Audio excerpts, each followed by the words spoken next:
ஏட்டி அம்மைக்கு பயமா இருக்குடி. இந்த வண்டியை பார்த்தாலே பயமா இருக்கு. இதுல ஏறி உட்காந்து என்னன்னுட்டி ஓட்டுறது? அம்மா இப்படி பயந்துகிட்டே இருந்தீங்கன்னா நீ எப்பதாம்மா ஓட்ட போற? சும்மா ஏறி உட்காந்து தைரியமா ஓட்டுமா. ஏம்மா நான் தான் பின்னாடி நிக்கிறேன்ல, நீ தைரியமா ஓட்டு, நான் பிடிச்சுக்கிறேன். ஏம்மா உனக்கு பின்னாடி நீ பெத்த பைல்வான் ஒண்ணு நிக்கிறா பாருமா. இவ வண்டி அங்கிட்டு இங்கிட்ட அசைஞ்சிச்சுன்னு வச்சுக்க, அப்படியே ஒத்த கையால தூக்கி வண்டி நிப்பாட்டி உன்னை காப்பாத்திடுவாமா.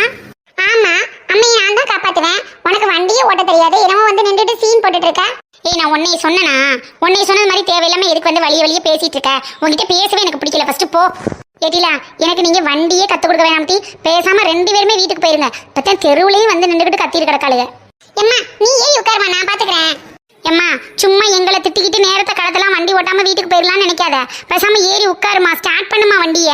ஐயோ எனக்கு பயமா இருக்கே, நான் என்னன்னு ஓட்ட போறேன்னு தெரியலையே. ஏம்மா அவ்வளவுதாம்மா, ஏறி உட்கார வரைக்கும் தான் பயமா இருக்கும். சாவியை போட்டு ஸ்டார்ட் பண்ணிட்டோம்னா அப்படி சிட்டா பறந்துடலாமா. நீங்க சொல்லும் போதெல்லாம் நல்லாதான் இருக்கு, வண்டியை பார்க்கையிலேயே ஆசையாத்தான் இருக்கு.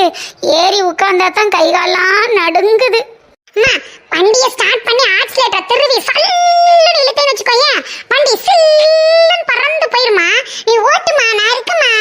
ஆமாம்மா அவ சொல்லிட்டால, அவ சொன்னது மாதிரி சல்லுன்னு வண்டி எடுத்து சில்லுன்னு போய் புளிய மரத்துலயோ வேப்ப மரத்துலயோ மோதி வண்டி ஒரு பக்கம் கிடக்கட்டும், நீ ஒரு பக்கம் கிடைச்சரியா. அந்த பைல்வான் வந்து உன்னை காப்பாத்திடுவா. ஏட்டி யாமட்டி வண்டியை எடுக்கிறதுக்கு முன்னாடி அபசகுணமா புளிய மரத்துல மோதுவேன் வேப்ப மரத்துல மோதுவோம்னு சொல்றியா? அம்மா அவ எப்போதுமே இப்படிதாம்மா, ஏதாவது ஒன்று சொல்லிக்கிட்டே இருப்பா.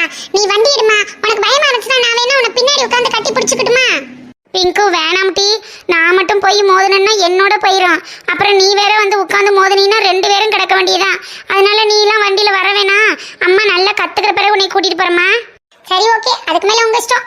ஏடி நிம்மி இதுல என்னதுடி இந்த இது பெரேக்கு, அப்புறம் அந்த இது ஸ்டார்ட் பண்றது, அது எப்படி டி இது சாவியை போட்டோம்னா ஸ்டார்ட் பண்ணிருமா? அம்மா இவ்வளோ நேரமா அதைத்தானம்மா சொல்லி கொடுத்துட்டு இருந்தேன். எத்தனை வாட்டிமா சொல்லி கொடுக்கறது? லெஃப்ட் சைடு உள்ளது பிரேக்கு, ரைட் சைடு உள்ளது கிளச்சு. இதை திருவுனா வண்டி ஓடும், அதை பிடிச்சி அமுக்குனா வண்டி நின்றுன்னு எத்தனை வாட்டிமா சொல்றேன்.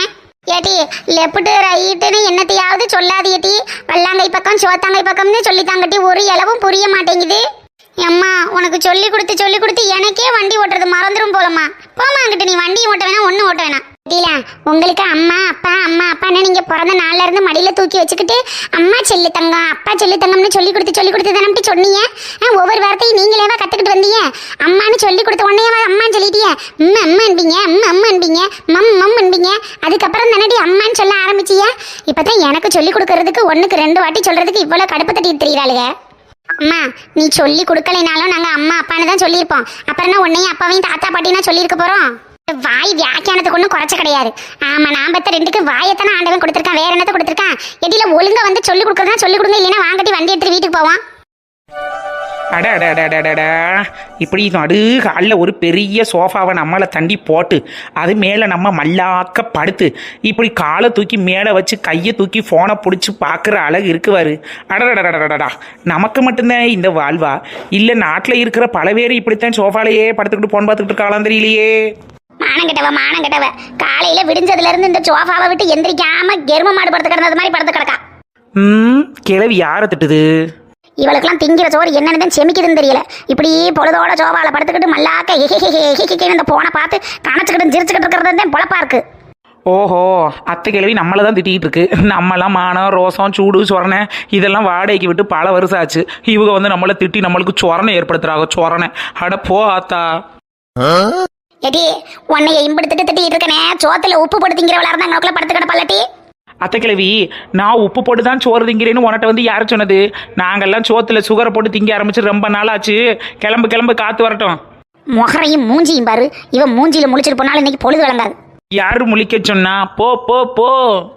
வீணா போனவளையும் வெந்து உணவளையும் கட்டி கொண்டு வச்சுக்கிட்டு ஏன் பொழப்ப நார அடிச்சுக்கிட்டு இருக்கேன் அவன் புருஷங்காரன். வரட்டும் இன்னைக்கு. அத்தை கிழவி வரும்போது பானிபூரி பார்சல் மறக்காம வாங்கிட்டு சொல்லுங்க. நான் போன் அடிச்சா அவங்க மையம் எடுத்து தொலைய மாட்டாரு. பானிபூரியோட சேர்த்து வெள்ளக்கமாத்து பொரியும் வாங்கிட்டு சொல்லவா? வெள்ளக்கமாத்துல அடிக்குது வத்தியா கிழவி. வர அந்த வீட்டுல கொஞ்சம் கூட மரியாதையே இல்லாம போயிருச்சு. நெடுவாளி என்ன வனசாக்க குரல் மாதிரி கேக்குது? எக்கோ இந்த வந்துட்டேக்கா. எத்த நான் ஒரு முக்கியமான வேலையா வெளியில போயிட்டு வரேன். அந்த பானிபூரியை சொல்ல மறந்துடாதிய. அத்தை கிழவி ஊன்னு சொல்லுங்க, இல்லைன்னா ஊன்னு சொல்லுங்க. வாங்கிட்டு வர பானிபூரியை நீங்களே திண்டு தொலைஞ்சிடாதிய. நான் வந்தோடனே திங்கன்னு எனக்கு கொஞ்சம் மிச்சம் வச்சு வைங்க. ஏய் கேட்ச் சி என்னது இது செருப்பு? அட கருமமே. சி என்ன பொழப்பு இன்னைக்கு, யார் மூஞ்சில முழிச்சோம்னே தெரியல. செருப்பாலையும் அடி வாங்கியாச்சு, விளக்கமாத்தலையும் அடி வாங்கியாச்சு. சே இன்னைக்கு பொழுது எப்படி போகும்னே தெரியலையப்பா. எடி நெடுவாளி நீ வாரியா இல்ல நாங்க போகட்டுமா? ஏக்கா வந்துட்டுக்கா இருங்கக்கா. ஆத்தாக்கலா நீங்க என்ன 2 பேரும் கலெக்டர் ஆஃபீஸ்க்காக கையெழுத்து போட போறிய? அவ்வளோ அவசரமா அத்துக்கிட்டு நிக்கிறீல என்ன? எடி நெடுவாளி இவ்வளவு நாள் தான் நம்ம யார்கிட்டயுமே வண்டி இல்ல. இப்ப அன்னைக்கு வண்டி கிடைச்சும் நம்ம எதுக்கிட்டே ஓட்டாம இருக்கணும்? பாட்டி ஜாலியா ஆளுக்கு ஒரு ரவுண்டு போயிட்டு வரலாம்.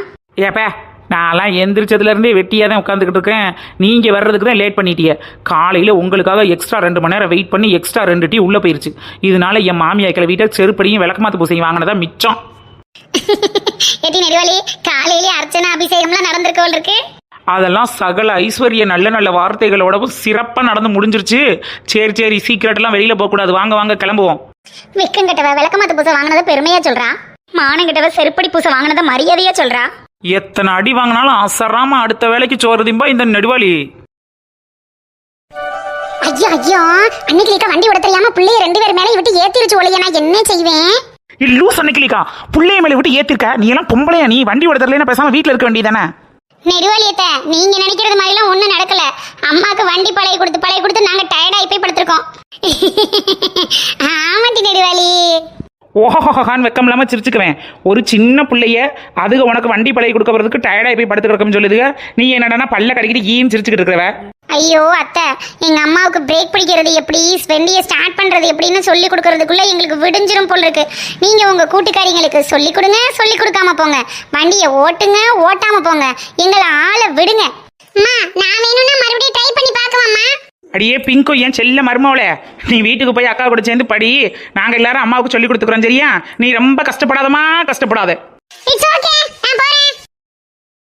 இந்த மனுஷன் இந்த வண்டியை வாங்கி கொடுத்ததுக்கு 2 அவன் சங்கிலியை வாங்கி கொடுத்தாலும் கழுத்துல ஓட்டி மினுக்கிட்டாது தெரியுவேன். இந்த வண்டியை வாங்கி கொடுத்து ஒரு கர்மத்துக்கும் பிரயோஜனம் இல்லை. ஐயோ அக்கா என்ன இப்படி பெரிய வார்த்தைலாம் சொல்ற? நீ பாட்டில் வண்டியை கண்டியை வித்துப்பட்டு நீ பாட்டில் சங்கிலி வாங்கி கழுத்துல மாட்டிக்கிறாத. நாங்க இதை வச்சு பல பிளான் பண்ணியிருக்கோம். நீ வேற அடிச்சுக்கா ஹைஃபைய. அன்னைக்கிலிக்கா இப்போ உங்களுக்கு என்ன ப்ராப்ளம்? நீங்கள் வண்டி கற்றுக்கணும் அவ்வளோதானே. அட கவலையை விடுங்க. இன்னைக்கு 1 டேல உங்களுக்கு எப்படி சூப்பராக வண்டி ஓட்ட கற்றுக் கொடுக்குறோன்னு மட்டும் பாருங்க. ஏக்கா அப்படியே சோத்தாங்க இப்போ வந்து வண்டியில் ஏறி உட்காரு. உன் மெத்தட்லேயே உனக்கு எப்படி சூப்பராக சொல்லி கொடுத்த அசத்துறன்னு பாரு. எவோ அவ அன்னைக்கிலிக்காவுக்கு வண்டி ஓட்ட தரலன்னு சொன்னவா. இன்னைக்கு பாரு எங்கள் அக்கா பறக்கிற பறல ஏரோப்ளேனே பார்த்து ஆச்சரியப்பட போகுது. வாக்கா வந்து ஏறி உட்காருக்கா வாக்கா. வாரம்டி நடுவாளி. இன்னைக்கு அக்காவுக்கு நல்ல சூப்பரா பழக்கி கொடு. என் மகளுக்கு முன்னாடியே மாமியா முன்னாடியே இங்கிட்டு ஒரு ரவுண்டு சர், அந்த பக்கம் இருந்து ஒரு ரவுண்டு கிர் அப்படின்னு ஓட்டிட்டு வந்து எப்படி கெட்ட கட்டுற பாரு. அவ்வளவுதான்க்கா. இந்த வெறிதாக்கா உன்னை எங்கேயோ கொண்டு போகுது. உட்கார்ந்துட்டம்டி நடுவாளி. சொல்லி கூடுறி அக்கா ஓட்டம்டி. வெறி கொஞ்சம் ஓவரா ஏறிடுச்சோ, சவுண்ட் எல்லாம் பள்ளமா வருது. ஏக்கா உனக்கு புரியுற பாசையில் சொல்லித்தரேன் பாரு. வல்லாங்கை பக்கம் இருக்கிறது பிரேக்கு, அதுக்கு உன் மாமியால நினப்ப வச்சுக்க. சோத்தாங்கை பக்கம் இருக்கிறது ஆக்சிலேட்டர், அதுக்கு உன் புருஷனை மாமனை நினப்பில் வச்சுக்க. உன் மாமன் கூட ஆக்சிலேட்டரை எடுத்து சல்லுன்னு போயிட்டு இருக்க. குறுக்கால உன் மாமியா வந்துருச்சு, என்ன பண்ணுவேன்? ஒரே ஏத்திட்டு போயிரும் நடுவாளி. ஏக்கா ஒரு பேச்சுக்கு கேட்டானா அதுக்காண்டி நீ ஏத்திட்டு போகும் சொல்ற? சரியான ஆளுக்க நீ. கொலைகேஸ்ல உள்ள போயிருவே. சரி அதனால ஒன்றும் இல்லை. மாமியாமார் அப்படித்தான் இருக்கிறாங்க, அதனால அவள் எல்லாம் சொல்றதுனால ஒன்றும் குத்தம் கிடையாது. சரி அக்கா அப்படியே சாவியை திருவி ஸ்டார்ட் பண்ணு பார்ப்போம். அவ்வளோதாங்க வண்டி ஸ்டார்ட் ஆயிடுச்சுக்கா. அப்படியே எடுத்து போக்கா, மெதுவாக ஆக்சிலேட்டர் ரைஸ் பண்ணுக்கா. என்ன பத்தி அம்மா வண்டி ஓடுது, எனக்கு பயமா இருக்கு. யாராவது வந்து வண்டியை நிறுத்துங்க டீ, நான் வெளிய போறேன். லூஸ் அன்னைக்கிலிக்கா நல்லா தானே எடுத்து போயிட்டு இருந்த, எதுக்கு நிப்பாட்டின? மெண்டல். தாடி வண்டியை எடுத்தோன்னே எனக்கு என்னமோ ஒரு மாதிரியா தலையை சுத்திருச்சுட்டி. அதனாலதான் நான் பயந்துட்டேன். எட்டிலா எல்லாரும் சேர்ந்து வந்து உட்காருங்களேன், நம்ம எல்லாரும் சேர்ந்து போவோம். என்ன எல்லாரும் சேர்ந்து போவோம்னு சொல்லுது, அது வேற போயிருவோமோ? ஏட்டி வனசான் மாடனே அக்கா பின்னாடி வந்து உட்காருங்கட்டி, எல்லாரும் சேர்ந்து ஓட்டி பாப்போம். எல்லாரும் பழகுனது மாதிரி இருக்கும்ல. ஏட்டி மாடனே அது மட்டும் விழுந்தா பத்தாதுன்னு நம்ம எல்லாரையும் சேர்த்து கவுக்க பாக்குறியோ? நம்ம இது கூட சேர்ந்து போகவே கூடாது. சரி வாங்கக்கா, பாவம் பயப்படுறாங்கல்ல, அப்ப எப்பதான் அவங்களுக்கும் கத்து கொடுக்கறது? வாங்க ஓட்டுவோம் வாங்க. ஏக்கா வாங்கன்னு சொல்லிவிட்டு ஒரு சீட்டு நிறைய நீந்தே உட்கார்ந்துருக்க. எங்களுக்கு இங்க எங்க உட்கார இடம் இருக்கு? அட தள்ளி உட்காரு, நாங்களும் உட்கார்றோம். தள்ளிட்டம் டீ வாங்கட்டி. ஆமா நீ என்னத்தை தள்ளுனியோ, எம்புடு தள்ளுனாலும் அம்புடுத்தே இருக்கு இடம். சரி ஏறுங்கட்டி மாடுனே, ஏறுங்க போய் பார்ப்போம். ஏட்டி நெடுவாளி அக்கா பிடிக்கவே இல்லட்டி, சும்மா தான் உட்கார்ந்துருக்கேன். உன்னைய நம்பிட்டு ஓட்டிக்கிட்டு இருக்கேன். ஏதாவது அங்கிட்டு இங்கிட்டு அசைஞ்சிச்சுன்னு வச்சுக்க, நீ அக்காவை காப்பாத்திருமா. நான் புள்ள குட்டிக்காரி. ஆமா அன்னைக்கு மட்டும் தான் புள்ள குட்டிக்காரி, நம்ம எல்லாம் தெருப்பொறிக்கிய. அதனால நம்ம கீழே விழுந்தா பரவாயில்ல. எக்கா என்னை நம்பி என் மாமியா புருஷன் புள்ளைன்னு 3 ஜீவன் வீட்டில் காத்துட்டு கிடக்குக்கா. நீ பாட்டில் அசால்ட்டா சொல்றியே என்ன? என் கால் வேற ஒரு பக்கம் ஆனா அக்கடான அங்கே போய் நிக்குது. ஏடி நெடுவாளி, எங்க காலெல்லாம் எவ்வளவு அடக்கமா உள்ள இருக்கு, உன் கால மட்டும் பப்பத்தா கால் மாதிரி பேன் பறந்துட்டு கிடக்குவாரு. எட்டில என்னோட மேனுஃபேக்சரிங் அப்படி இருக்கட்டி அதுக்கு நான் என்னடி பண்ண முடியும்? எக்கா போலீஸ் கீலீஸ் பார்த்துச்சுன்னு வச்சுக்க நம்மள போட்டு தள்ளிடுவாமா. 3 பேர் போறதே தப்பு, இதுல நம்ம 4 பேரை போயிட்டு இருக்கோம். ஏடி நம்ம ஊருக்குள்ள எல்லாம் எந்த போலீஸ் சிட்டி வரப்போகுது? அக்காவுக்கு பழைய கொடுக்கறதுக்காக ஓட்டிக்கிட்டு தெரிஞ்சோம்னு சொல்லுங்கட்டி, அதெல்லாம் ஒண்ணும் தப்பு கிடையாது. ஆமா ஆமா, அக்கா பெரிய அமெரிக்க ஜனாதிபதி, இவங்க பேரை சொன்னோம்னா அப்படியே போலீஸ்கார விட்டுட்டு போயிடுவாரு. ஆளுகளை பாரு, ஒழுங்கா நேர பார்த்து ஓட்டம்மா. நெடுவாளி, வண்டி என்னமோ கோணமானல போறது மாதிரி தெரியல, நமக்கு என்னமோ அடிவயிறுலாம் கலங்குதட்டி. ஏக்கா நேர பார்த்து ஓட்டுங்கக்கா, நீங்க பாட்டுல ஏதாவது மரத்துல கொண்டு போய் விட்டுறாதீங்க. ஐயோ, நான் வேற ஏர்ல பறந்துட்டு இருக்கிற மாதிரி இருக்கேன். வண்டி அங்க இருக்கு, நான் உட்காந்துருக்கேன் இங்க. அக்கா இத்தனையோண்டு ஒட்டுல உட்காந்துருக்கேன்க்கா, சடக்குன்னு ஒரு பிரேக்கை போட்டிங்கன்னு வச்சுக்கோங்க, நான் பட்டக்குன்னு போய் விழுந்துருவேன். அம்மா பயப்படாதேட்டி பயப்படாதேட்டி, அக்காவுக்கு ஒரு நல்லது செய்யணும்னு வந்திருக்கியே. அக்கா அப்படிலாம் தள்ளி விட்டுருவனா? அதெல்லாம் பார்த்து பயம்பத்திரமா ஓட்டி வாங்கி பாருங்க எப்படி போய்கிட்டு இருக்குன்னு. எட்டி நெடுவாளி, அக்கா டிக்கி ஒரு ஓரமா போகுதுட்டி, என்னால இதுக்கு மேல கண்ட்ரோல் பண்ண முடியலட்டி. எக்கா நல்லா இழுத்து பிடிச்சி உட்காருக்கா. என்னக்கா நீ பாட்டில் இப்படி போய் விழுக போற? எக்கா நல்லா பிடிக்கா. ஐயோ, என்னால முடியலையே, வழுக்குதே வழுக்குதே, வண்டி ஒரு பக்கம் போகுதே போகுதே. ஐயோ, இன்னைக்கு நம்ம போக போறோம் போலயே. இவளுக்கு கிளம்பும் போதே போவோம்னு சொன்னாளுகளே, அப்பவே அவசகுணமா இருந்துச்சேன்னு விட்டனா, ஏறி வந்தனே. ஐயோ, எதுல கொண்டு போய் விட போறாளுன்னு தெரியலையே. இன்னைக்கு சாணி தெரிக்க போகுதே. நல்ல வேலை நம்ம நல்ல ஓரமா தான் உட்கார்ந்துருக்கோம். ஒரு மாதிரியா வண்டி அசைஞ்சிச்சுன்னா அப்படியே ஜம்ப் பண்ணி கீழே உருண்டுற வேண்டியதான். நெடுவாளி, அக்கா சேல வலிக்கிருச்சுட்டி. ஐயோ, முத என் மாமா வாங்கி கொடுத்த வண்டியில வந்து இப்படி விழுந்துட்டமே. என் வண்டி என்ன ஆச்சுன்னு தெரியலையே மாமா. பேதி எடுப்பா, 4 பேர் இப்படி சாணி தரிக்க விழுந்து கிடக்குற. எவளுக்கு என்னாச்சுன்னு கேட்காம வண்டிக்கு என்னாச்சுன்னு கேட்கிறாவாரு. ஐயோ ஆமாம்மா, குறுக்கிழமெல்லாம் உடஞ்சி வச்சே. அப்பவே சொன்னனே வரலைன்னு இந்த மாடனு பைத்திய காரி இழுத்துட்டு வந்து இப்படி வினைய இழுத்து விட்டுட்டாளே. ஐயோ ஆமாம்மா, என் மாமா வாங்கி கொடுத்த வண்டி என்ன ஆச்சுன்னு தெரியலையே, நான் என்ன செய்வேன்? பேதி எடுப்பா, அவளுக்காண்டி வண்டியில் வந்து இப்படி உட்காந்து சாணி தெரிச்சு போய் கிடக்கமே. நம்மளுக்கு என்னாச்சுன்னு கேட்குறாளா? அப்பவும் அவன் மாமன் வாங்கி கொடுத்த வண்டிக்கு என்னாச்சுன்னு தான் கேட்குறா. நான் அப்பவே சொன்னேன், மாடனு எரும மாடு, இவளோட ஏறி உட்கார வர சொல்லி இப்படி இழுத்து விட்டுட்டாளே. இக்கா நம்ம இப்படி படுத்து கிடந்தோன்னா நம்மளை தூக்க ஒரு ஜீவன் கூட வராதுக்கா. அவங்கவுங்க அப்படியே அலைக்கா எந்திரிச்சு உட்காருங்கக்கா. நம்மளே தான்க்கா காப்பாற்றிக்கணும். எங்கிட்டு காப்பாத்துறது? கால் ஒரு பக்கம் கை ஒரு பக்கம் கிடைக்க, இதெல்லாம் அடித்து இழுத்து கொண்டுட்டு வர்றதுக்கே எனக்கு ஒரு நாள் ஆயிருமே. எப்படி என்னையே நான் காப்பாற்றுவேன்னு தெரியலையே. அப்பா அம்மா. எட்டி நெடுவலி, சரியான காட்டுக்குள்ளே வந்து கிடக்கும் டீ. முதல்ல வந்தாலும் தெரியாது, யானை வந்தாலும் தெரியாது. எட்டி எந்திரி டீ, நம்ம தான் டீ காப்பாற்றிக்கணும். என்னது முதலையா? அட ஆமாம் வனசக்கா, சுற்றி காடும் மரமும் மட்டையுமா இருக்குக்கா. இங்கே நம்ம கத்துனா கூட கேட்கறதுக்கு நாதி இல்லை. கொஞ்சம் எந்திரிங்கக்கா, நம்மளாம் முயற்சி பண்ணி ஓடிடுவோம். எட்டி நெடுவாளி, வனசா மாடுன்னு உங்களுக்கெல்லாம் ஒன்றும் பெருசாக அடி இல்லை டீ. எல்லாரும் சௌரியமாக இருக்கீங்களா? ரொம்ப சௌரியமாக இருக்கம்மா. சகல ஐஸ்வர்யத்தோடவும் சௌரியமாக இருக்கும். காலையிலேயே என் மாமியாட்ட செருப்படியும் விளக்கமாத்திரையும் வாங்கிட்டு வரையிலேயேன்னு நினச்சேன்.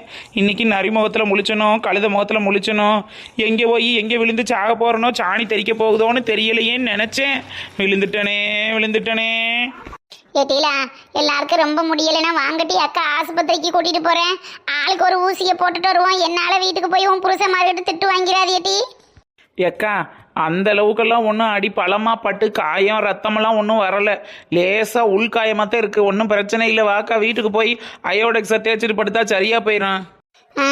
நம்மளுக்கு ரொம்ப நாளாக இடுப்பு வலி தாங்க முடியலை. ஆஸ்பத்திரிக்கு போய் செலவு பண்ணி பார்ப்போம்னாலும் பார்க்க முடியாமல் காசுக்கு பயந்துக்கிட்டு வீட்டிலேயே கிடந்தாச்சு. இன்னைக்கு அன்னைக்கிலேக்கா சாக்க வச்சு இந்த இடுப்பு வலியை சரி பண்ணிட்டு வந்துடணும். அன்னைக்கிலேக்கா அவளுக்கு 2 பேருக்கும் பெருசாக அடிப்படலை, ஊமக்காயமாக தான் இருக்குது. நீ எனக்கு ஊமக்காயம் தான், ஆனால் உள்காயம் நிறையா இருக்குக்கா. வாக்கா போய் ஒரு ஊசியை போட்டுட்டு வந்துடுவோம். வனசாக்கா, அடி ஒன்றும் அந்த அளவுக்கு பழமாலாம் படலையே. மண்ணு கட்டில் தானே விழுந்திருக்கோம். நீ ஏன் ஆஸ்பத்திரிக்கு கூப்பிடுற? ஏதோ பிளான் பண்ணிட்ட. எனக்கும் சொல்லு, இல்லைன்னா போட்டு கொடுத்துருவேன். எட்டி நெடுவாளி, உனக்கே தெரியும் என் குடிகார புருஷனை வச்சுக்கிட்டு நான் எவ்வளோ கஷ்டப்படுறேன்னு. இடுப்பு வலிக்குது, வாய ஆஸ்பத்திரிக்கு போய் காட்டிட்டு வருவோம் சொல்றதுக்கு மனுஷன் அசைய மாட்டேங்கிறேன். இன்னைக்கு அன்னைக்கிலேக்கா வண்டியிலேருந்து விழுந்த சாக்க வச்சு வாட்டி இடுப்புக்கு என்னன்னு பார்த்துட்டு வந்துடுவோம். அப்படி நான் சொல்கிறேன். எனக்கு ரொம்ப நாளாக கடவா பல்லு ஆடிக்கிட்டே இருக்கு. அதுக்கும் பார்ப்போமா? எட்டியில ஆஸ்பத்திரிக்கு போமா வீட்டுக்கு போமான்னு சொல்லுங்க டி. என்னவா இருந்தாலும் பார்த்துட்டு போயிருவான். 100 200 செலவழிச்சாலும் அக்கா தாராளமா செலவழிக்கிறேம்மா. மனசக்கா என்ன அன்னைக்கிலிக்கா 100 200ன்னு சொல்லுது, அதுக்கு மேலே ஒத்த ரூபா கூட உருவாதோ? எட்டி நடுவலி இங்கனக்குள்ள 100 200 தான் சொல்லும். ஆஸ்பத்திரியில போய் பிள்ளை நீட்டினாங்கன்னா கொடுத்துத்தானே ஆகணும். அட அதனால கொடுக்க முடியலனா நம்ம மாமாக்கு போன் அடிச்சு வர சொல்லி கொடுக்க சொல்லுவோம். அட இதுல என்ன குறைஞ்சு போச்சு? 1 லட்சம் ரூபாய்க்கு வண்டி வாங்கினவங்களுக்கு ஒரு 1000 ரூபாய்க்கா செலவு பண்ணி செலவழிக்க மாட்டாங்க. அதெல்லாம் செலவு பண்ணுவாகட்டி. நம்ம எந்திரிச்சு வா, ஆஸ்பத்திரிக்கு போவோம், நேரத்தை கடத்தாத.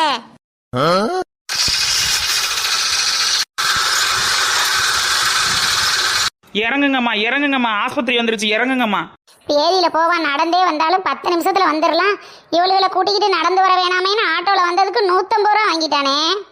ஏக்கா அன்னைக்கிலிக்கா நீ தள்ளி விட்டதுல மனசாக்காக்கு இடுப்பெலுமே முறிஞ்சு வச்சான். ஆட்டோல உட்கார முடியாது, கார் பிடிக்க சொல்லுச்சு. நான் தான் கார் பிடிச்சேன்னா 500 ரூபா அக்காவுக்கு செலவாகுமேன்னு ஆட்டோ பிடிச்சிட்டு வந்தேன். 350 ரூபா உனக்கு லாபம் தான்.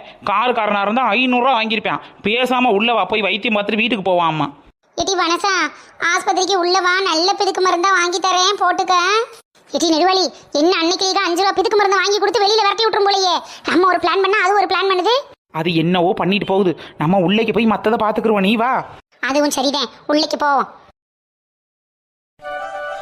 சிஸ்டர் சிஸ்டர் சொல்லுங்க டாக்டர். சிஸ்டர், காலையில இருந்து எவ்வளவு நேரம் உட்கார்ந்ததுலேயே உட்கார்ந்துருக்கிறது? ஏதாவது பேஷண்ட்டை பிடிச்சிட்டு வாங்கன்னு சொன்னாலும் கேட்க மாட்டேங்கிறீங்க. அப்புறம் எப்படி உங்களுக்கு சம்பளம் கொடுக்கறது நானு? டாக்டர் எந்த பேஷண்ட்டுமே நம்ம ஹாஸ்பிட்டலுக்கு வர மாட்டேங்கிறாங்க டாக்டர். நான் என்ன டாக்டர் பண்றது? சரி சரி, இப்படியே சொல்லி சொல்லி நம்ம ஹாஸ்பிட்டல் பேரை நம்மளே கெடுத்துக்க கூடாது. எனக்கு காலையில இருந்து உட்கார்ந்ததுலேயே உட்கார இடத்துல கட்டி வந்துடும் போல இருக்கு. அதை ஆப்ரேஷன் பண்றதுக்கு நான் வேற ஆஸ்பத்திரி தான் போகணும். ச்சே, என்ன பொழப்பு இது, மானங்கட்ட பொழப்பு. டாக்டர் நானும் காலையில இருந்து வெயிட் பண்ணிட்டேன், ஒரு பேஷண்ட் கூட வரல. நான் வீட்டுக்கு போய் சாப்பிட்டுட்டு சாயங்காலமா வரட்டுமா? இடியட், நீனே இப்படி கொஞ்சம் கூட பொறுப்பு இல்லாமல் நடந்துக்கிட்டு அப்புறம் எப்படி பேஷண்ட் எல்லாம் நம்ம ஹாஸ்பிட்டல் தேடி வருவாங்க? டெய்லி ஒரு நாளைக்கு 5000 ரூபாய் கொண்டுட்டு வரலைன்னா என் பொண்டாட்டினே விளக்க மாத்திரம் அடிப்பா. புளியோதரையோ லெமன் சாதமோ பக்கத்தில் உள்ள கேன்டீன்ல வாங்கி சாப்பிட்டு பேசாம ஹாஸ்பிட்டலே இருமா. யாராவது பேஷண்ட் வந்து அப்படியே கோழி அமுக்கிற மாதிரி அமைக்கிரு. டாக்டர் எங்க அம்மா வீட்ல மட்டன் பிரியாணி செஞ்சு வைக்கிறேன், வீட்டுக்கு வந்துருமான்னு சொன்னாங்க. நான் போய் சாப்பிட்டுட்டு மட்டும் வந்துடட்டுமா? பேஷண்ட் யாருமே இல்ல டாக்டர். இடியட், நான் கருவாடு குழம்பு கொண்டுட்டு வந்திருக்கேன், வா 2 பேரும் ஷேர் பண்ணி சாப்பிடலாம். கருவாட்டு குழம்பா? Okay doctor. டாக்டரே, நர்சம்மா யாராச்சும் இருக்கீங்களா? ஹலோ மேம், வாங்க மேம் வாங்க. என்ன பிரச்சனை, என்னாச்சு உங்களுக்குலாம்? ஏன் இவ்வளவு காயத்தோட வந்திருக்கீங்க? அது ஒண்ணுமில்ல நரசம்மா, இந்த ஊதா சேலை கட்டியிருக்கல, இதான் எங்க அன்னைக்கிலிக்கா. இதுக்கு புது வண்டி எங்க மாமா எடுத்து கொடுத்தாரேன்னு அதை பழக்கி விடுறதுக்காண்டி வண்டியில போய்கிட்டு இருந்தோம். அப்ப அப்படியே சேலை வலிக்கு கையை விட்டு அப்படியே கால் தவறி கீழே புதக்கட்டின்னு கீழே விழுந்துட்டோம். இதுதான் நடந்தது. பெருசா அடியெல்லாம் ஒண்ணுமில்ல. லைட்டா பட்டி டிங்கரிங் மட்டும் பார்த்து ஒரு டிடி இன்ஜெக்ஷன் போட்டு அனுப்பிவிடுங்க.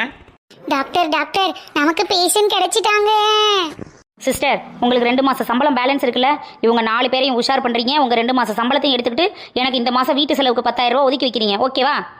Okay sir, okay sir. Doctor ஐயா, என் வண்டியை வேற காட்டுக்குள்ளேயே விட்டுட்டு வந்தேன். வெள்ளனை போய் என் வண்டியை காப்பாத்தன, இல்லைன்னா எவனாச்சும் தூக்கிட்டு போயிருவான்.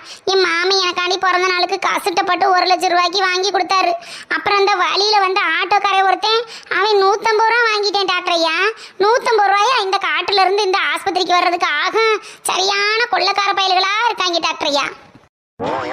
டாக்டர், நீங்க என்னடானா அந்த மாச செலவையை இவங்கள்ட்ட இருந்து கரெக்ட் பண்ணலாம்னு நினைக்கிறீங்க. அவங்க என்னடானா 150 ரூபாய் பெரிய விஷயமா சொல்றாங்களே. இந்த நாளும் நமக்கு சரிப்பட்டு வருமா? சிஸ்டர், நீங்களாம் எதுக்கு ஹாஸ்பிட்டலில் வேலை பார்க்குறீங்கன்னே தெரியல. நம்மளுக்கு எப்போவாது அத்தி பூத்தது மாதிரி 2 பேஷண்ட் கிடைக்கிறாங்க.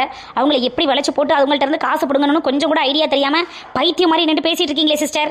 இவங்கள்ட்ட இருந்து அந்த டெஸ்ட் எடுக்கணும், இந்த டெஸ்ட் எடுக்கணும், அங்கே எலும்பு விலகி இருக்கு, இங்கே நரம்பு ஒட்டி இருக்கு, இங்கே கண்ணு விலகி இருக்கு, காது நொண்டி இருக்குன்னு என்னத்தையாவது சொல்லி பில்ல போடணும் சிஸ்டர். அப்பதான் இந்த மாச சம்பளத்தை நான் உங்களுக்கு கொடுக்க முடியும். சம்பளம் வேணுமா வேணாமா? வேணும் டாக்டர், வேணும் வேணும். இந்த மாச சம்பளமும் வேணும், பேலன்ஸ் 2 மாச சம்பளமும் வேணும் டாக்டர். ஆஹா, விட மாட்டா இருக்கே. அன்னைக்கிலிக்கா இந்த டாக்டர் நர்ஸு கூட மட்டுமே பேசிக்கிட்டு உட்காந்துருக்காரு. நம்மளையெல்லாம் பார்த்து வைத்தியம் பார்க்க மாட்டாரோ? நம்ம வாக்கா வேற ஆஸ்பத்திரிக்கு போவோம். டாக்டர், எங்களுக்கெல்லாம் கொஞ்சம் ட்ரீட்மெண்ட் பண்ணுவீங்களா, இல்ல நர்ஸையே பார்த்துக்கிட்டு இங்கனே உட்காந்துருப்பீங்களா? சிஸ்டர், இவங்க 4 பேருக்கும் தலைக்கு 5000 ரூபாய் அட்மிஷன் ஃபீஸ் போட்டு அவனுக்குள்ள உட்கார வைங்க. நான் வந்து என்னன்னு செக் பண்றேன். இந்த டாக்டர் என்ன நம்மளை விட பகல் கொள்ளக்காரனா இருப்பான் போல் இருக்கு. நம்மளே லேசா இடுப்போலின்னு 500 ரூபா அக்காட்ட வந்து செலவழிச்சிட்டு போகலான்னு வந்தா இவன் தலைக்கு 5000 ரூபாய் போட்டு உட்கார வைக்கிறேன். டாக்டர் ஐயா, நாங்க சும்மா லேசா மணல் காட்டில் விழுந்து வந்துருச்சோம். நீங்க என்ன அட்மிஷன் ஃபீஸே 5000 ரூபாய் போறீங்க? நாங்க வேற ஆஸ்பத்திரி பாத்துக்கிறோம். ஐயோ நெட்டையா இருக்கிற சிஸ்டர், அப்படிலாம் நீங்க அவசரப்பட்டு வெளியில எங்கேயும் போயிடாதீங்க. நம்ம டாக்டர் தான் அந்த ஏரியாலேயே ரொம்ப ஸ்பெஷலிஸ்ட். எல்லா நோயும் உடனே குணப்படுத்துவாரு. ஆமா ஆமா, நீங்க 5000 ரூபாய்லாம் வேண்டாம், தலைக்கு 500 ரூபாய் போட்டு 2000 ரூபாய் மட்டும் அட்மிஷன் ஃபீஸ் கொடுங்க. ஆட போ நர்சம்மா, நீ ஒன்று எங்களால் 5000 கட்ட முடியாது, 500 கட்ட முடியாது. நாங்கள்லாம் அமிர்தாஞ்சனை தேய்ச்சிக்கிட்டே அரை வைத்தியன்னு சொல்லிக்கிட்டு தெரியும். நீ என்னடானா 500 5000ன்ற. டாக்டர் நம்ம நினைச்ச அளவுக்கு இவங்க சரிப்பட்டு வரமாட்டாங்க போல் இருக்கே டாக்டர். ஆமாம் சிஸ்டர், நான் கூட நல்லா பல்காக இருக்குகளே, நல்லா காசை கறந்துடலான்னு பார்த்தா இதுங்க நல்லா உஷாரான கூட்டமாக தான் இருக்கும் போல. சரி சிஸ்டர், முடிஞ்ச அளவுக்கு பிடுங்கிட்டு விட்டுருவோம். நல்ல மூச்சை இழுத்து விடுங்கம்மா. டாக்டர்யா, நீங்க என்ன நாடி ஜோசியர் மாதிரி கையை பிடிச்சி பாக்குறீங்க? அந்த கழுத்துல கிடக்கிற டெட்டஸ்கோப்பை எடுத்து காதுல வச்சு கேட்கணும்ல. அப்படி கேட்டா தானே எனக்கு இதயம் துடிக்குதா துடிக்கலையான்னு தெரியும். நீங்க என்ன கையை பிடிச்சி பார்த்துக்கிட்டு இருக்கீங்க நாடி ஜோசியர் மாதிரி? சோ சட்டப்பி ஒரு மவுத்து சட்டியை போட்டு கவுத்து. நீங்கள் கொடுக்குற 50 ஓவாய்க்கு கையை தான் பிடிச்சி பார்க்க முடியும், ஸ்டேட்டஸ்கோப்பெல்லாம் வச்சு பார்க்க முடியாது. அன்னைக்கிலிக்கா இவன் இன்னும் போலி டாக்டரா இருப்பானோ? மெண்டல் எனக்கா பேசிட்டு தெரியுறியா? எட்டிட்டு நிறைய படிச்சு கிடிச்சு பைத்தியம் ஆயிருப்பாருட்டி. அதெல்லாம் வைத்தியம் நல்லாத்தான் பாப்பாரு. நீ என்னத்தையும் நினைக்காதம்மா. இது என்ன புது உருட்டா இருக்கு? உருட்டுகள் பல வகை, அதுல இது ஒரு வகையோ? டாக்டர், ரொம்ப நேரமா பிடிச்ச கையை விடாம பிடிச்சிக்கிட்டு இருக்கீங்களே, எனக்கு என்ன ஆச்சு டாக்டர்? சொல்லுங்கள் டாக்டர், சொல்லுங்கள். இங்கே பாருங்கம்மா, உங்களுக்கு வந்து கிட்னி ரொம்ப வீக்காக இருக்கிற மாதிரி இருக்குது. அதனால உங்களுக்கு ஒரு பிளட் டெஸ்ட் எடுத்து பார்க்கணுமா? அப்போ தான் கிட்னி எந்த அளவுக்கு சட்னியாக இருக்குங்கிறத தெரிஞ்சுக்க முடியும். டாக்டர்யா, நீங்க நாடி ஜோசியரையே மிஞ்சிருவிய ஒல் இருக்கே. கையை பிடிச்சி பார்த்ததுலையேவா கிட்னி வரைக்கும் சொல்லுவிய நீங்க? அட ஆமாம் மேடம், என் பேரே கைப்பிடி வைத்தியர் தான். நீங்கள் ஏரியாவில் கேள்விப்பட்டது இல்லையா? அட இல்ல டாக்டர்யா, நீங்க இப்படி ஒரு ஃபேமஸ் டாக்டர் இருப்பீங்கன்னு எங்களுக்குலாம் தெரியாம போச்சே. இல்லைனாத்தான் எங்க குடலு குந்தாணி என்னென்ன எங்கனக்குள்ள இருக்கு, எது கிட்லியா இருக்கு, சட்னியா இருக்கு, மசாலா தோசையா இருக்குன்னு உங்கள்ட்ட வந்து காட்டி தெரிஞ்சிட்டு இருப்போமே. அட என்ன டாக்டர்யா, உங்களை ஊருக்குள்ள போய் சொல்லி நான் எப்படி ஃபேமஸ் ஆக்கி விடுறேன்னு மட்டும் பாருங்க. Very good very good. இப்படி தான் டாக்டர்ஸ் எல்லாம் மதிக்க கற்றுக்கணும். அடுத்த பேஷண்ட் வாங்கம்மா. நர்சம்மா, இவர் உண்மையாவே டாக்டரா இல்ல என்னமோமா? ஐயோ மேம், நீங்க அப்படிலாம் நினைக்காதீங்க. எங்க ஏரியாலயே இவர் தான் ஃபேமஸ் டாக்டர், ஜல்புல் ஜங். என்னது ஜல்புல் ஜங்கா? ஆமா மேம், எங்க டாக்டரோட பேரு ஜல்புல் ஜங். என்ன டாக்டரை பார்த்தாலே கிங்காங் மாதிரி இருக்காரு, இவருக்கு பேரு ஜல்புல் ஜங்காம்ல? ஐயோ டாக்டர்யா, என் கையெல்லாம் நீங்க பிடிக்க வேணாம். எனக்கு என்னத்தையாச்சும் சட்னியா இருக்கு சாம்பாரா இருக்குன்னு சொல்லி விட்டுற போறியே. இந்த பின்னாடி ஒருத்தி வரால, அவளுக்கு மட்டும் வைத்தியம் பார்த்து விடுங்க. அவளுக்கு தான் ரொம்ப முடியல. ஐயோ மேம், எல்லாருக்கும் ஒரே வியாதி இருக்காது இல்லையா? ஒவ்வொருத்தருக்கும் ஒவ்வொரு வியாதி இருக்கும். ஒவ்வொரு வியாதிக்கும் ஒவ்வொரு ஃபீஸ் போடுவோம். அந்த ஃபீஸ் எல்லாம் நீங்கள் கட்டும்போது உங்களோட வியாதி உடனே சரியா போயிடும். அதனால நீங்கள் பயப்படாமல் கையை கொடுங்க. உங்களுக்கு எவ்வளோ ஃபீஸ்னு நான் பார்த்து சொல்கிறேன். உங்களுக்கு என்ன வியாதின்னு நான் பார்த்து சொல்கிறேன். டாக்டர்யா, நீங்க என்ன வந்ததுல இருந்து காசு பீஸ்னு அதை பத்தியே பேசிட்டு இருக்கீங்க. என்ன கொஞ்சமாவது எங்களுக்கு வைத்தியம் பார்த்து விடுங்க. அட பேரை மட்டும் ஜல்புல் ஜங் ஜில்புல் கிங்னு வச்சிருக்கீங்க. கொஞ்சம் இடுப்பொலியை சரி பண்ணி விடுறது மாதிரி ஏதாவது மாற்றம் மருந்து எழுதி விடுங்க. ஒரு ஊசியை போட்டு விடுங்க. எங்க அக்காட பீஸ் வாங்கிக்கோங்க.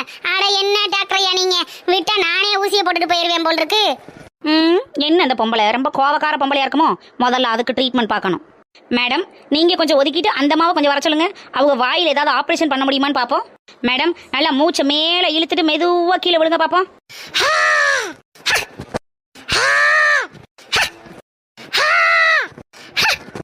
ஏம்மா போதுமா, மூச்சை இழுத்துட்டே விட சொன்னேன். அப்படியே இழுத்துக்கிட்டு போக சொல்லலை. அட நீ என்னம்மா ஒரு ஆளு, நீ பாட்டில் மூச்சை இழுத்துக்கிட்டு போய் சேர்ந்துருவா போல் இருக்கு. என்னைய கொலை கேஸில் உள்ள தூக்கி போட்டுருவாங்க. அட நீ வேற. அட இல்ல ஜல்புல் ஜங் டாக்டர்யா, எங்க நெடுவாளி கையை பிடிச்சி பார்த்துட்டு நீங்க கிட்னி சட்னியா போச்சுன்னு சொன்னீங்களா? எங்க அன்னைக்கு லீக்கா வேற அதுக்கு பிடிச்சி பார்த்துட்டு சாம்பாரா போகும் நேரம் போயிருச்சு. நான் உங்கள்கிட்ட தைரியமா கையை கொடுத்து நீங்க எனக்கு மூச்சை ஒழுங்கா இழுத்து விடாம விட்டு நீங்க வாட்டில எனக்கு என்னத்தையாச்சும் சொல்லிவிட்டீங்கன்னா அது வேற. எங்களுக்கெல்லாம் தாங்காதுல்ல. நான் வந்ததே இடுப்பு வலிக்கு. என் இடுப்பை என்னன்னு பார்க்காம நீங்க நாடியை பிடிச்சி பார்த்துக்கிட்டு வெரி பண்ணி. இந்த பொம்பளை பயங்கரமான ஆளா இருப்பாளோ? டாக்டர்யா, எங்க வனசாவுக்கு ஒன்றும் பிரச்சனை இல்லையில. அவன் நல்லபடியா இருக்கல்ல. நான் பத்திரமா வீட்டுக்கு கூட்டிட்டு போயிடட்டுமா? உங்க எல்லாருக்கும் செக் பண்ணதுல பெருசா எந்த ப்ராப்ளமும் இருக்கிற மாதிரி தெரியல. ஆனா அந்த ரோஸ் கலர் சேலை கட்டி இருக்கிற அம்மாவுக்கு மட்டும் ஒரு இசிஜி, ஒரு பிளட் டெஸ்ட், ஒரு ஸ்கேனு எல்லாம் எடுத்து ஒரு ஃபுல் பாடி செக்அப் ஒன்று போட்டுட்டீங்கன்னா அவங்களுக்கு என்ன ப்ராப்ளம் இருக்குங்கிறத நான் கரெக்டாக கணிச்சு சொல்லிடுவேன். ஏன் டாக்டர்யா, ஊர் உலகத்தில் உள்ள எல்லா சீக்கும் எங்க அக்கா உடம்புல இருக்கோ? ஐயையோ வனசாக்கா, நான் என்ன செய்வேன்? இடுப்பு வலின்னு ஓசியில வைத்தியம் பார்க்க வந்தியே, உனக்கு இப்படி ஆப்பு வச்சுட்டாரு இந்த டாக்டரு. ஐயோ டாக்டரு, என்ன ப்ராப்ளம்னு ஒழுங்கா சொல்லிருங்க. எங்க வனசாக்காவை நாங்க எங்கேயாவது வெளிநாட்டுக்கு கூட்டிட்டு போய் காப்பாத்தி கொண்டுட்டு வந்துடுறோம். உண்மையே சொல்லுங்க. கெட்டி நெடுவாளி, நம்மளுக்கு ஒண்ணுமே செய்யல. லேசா இடுப்பு வலிக்கு வந்து பாத்துட்டு போகலாமேன்னு ஓசியில பார்க்க வந்தா இந்த டாக்டர் லூசு பையன் என்னத்தையே சொல்லிக்கிட்டு இருக்காரு. அவர் டாக்டரே இல்லைன்னு நான் எப்பவோ கண்டுபிடிச்சிட்டேன். நீங்க இதை நின்று வைத்தியம் பார்க்கலான்னு பாத்துக்கிட்டு இருந்தீங்க. நானும் ஓசியில தானே பாக்குறோம், நின்று பாத்துட்டு போவோமேன்னு பார்த்தா இவன் எனக்கே கடைசியில போய்க்கிறான். எட்டி வாங்கட்டி போவோம் எல்லாரும். மேடம், இங்க பாருங்க, உங்க உடம்புல பல விதமான வியாதிகள் இருக்குமா? நீங்க அதை ஃபுல்லாத்தையும் டெஸ்ட் எடுத்து பார்த்தா தான் நான் எந்த வியாதிக்கு என்ன மருந்து கொடுத்து சரி பண்றதுங்கிறத பண்ண முடியும். நீங்க அவசரப்பட்டு போகாதீங்கம்மா. இங்க பாருங்கம்மா, ஊதாச்சல ரோசல. எக்கா டாக்டர்க்கா, எம்பிபிஎஸ் படிச்ச டாக்டருக்கு என்ன கலனுங்கிறதுலயே டவுட்டா இருக்குது. எக்கோ, நம்ம நினைச்ச அந்த டாக்டர் வரலக்கோ. இடுப்பு வலிக்கு வேற டாக்டரை பார்ப்போம், வாக்கோ ஓடியே போயிடுவோம். ஏமா இவ்வளவு நேரம் டெஸ்ட் பண்ணதுக்கு ஃபீஸாவது கொடுத்துட்டு போங்கம்மா. ஏமா டாக்டர் ஐயா பறையிலேயே ஆட்டோக்கு 150 ரூபா தான் கொடுத்து வந்தோம். திருப்பி போறதுக்கு ஆட்டோக்காரன் 150 ரூபா கேட்கறானோ 250 ரூபா கேட்கறானோ. நீங்க ஏதாவது கையில காசு வச்சிருந்தா செலவுக்கு காசு கொடுங்க ஐயா. ஆட்டோல போயிட்டு திரும்பி என் மாமாட்ட கொடுத்து அனுப்புறேன். மேடம், எங்க டாக்டர் ஜெல் பல்ஜிங் பத்தி உங்களுக்கு ஒண்ணும் தெரியல. ப்ளீஸ் மேடம், கொஞ்சம் இருந்து ஆபரேஷன் பண்ணிட்டு போங்க. ஒரு மைனர் ஆபரேஷன் பண்ணா உங்களுக்கு எல்லா ப்ராப்ளமும் சரியாயிரும். அட போமாங்கிட்டு, நீனே ஒரு நேரத்துக்கு ஒரு பேர் சொல்கிற உங்கள் டாக்டருக்கு. இப்போ தான் இது வந்து நம்மளுக்கு ஆப்ரேஷன் பண்ணதான். நாங்கள்லாம் ஊருக்குள்ளே பல பேருக்கு ஆப்ரேஷன் பண்ணி விடுவோம், இவங்க எங்களுக்கு ஆப்ரேஷன் பண்ண பார்க்குறாங்க. அட போங்கம்மா, போங்க போங்க.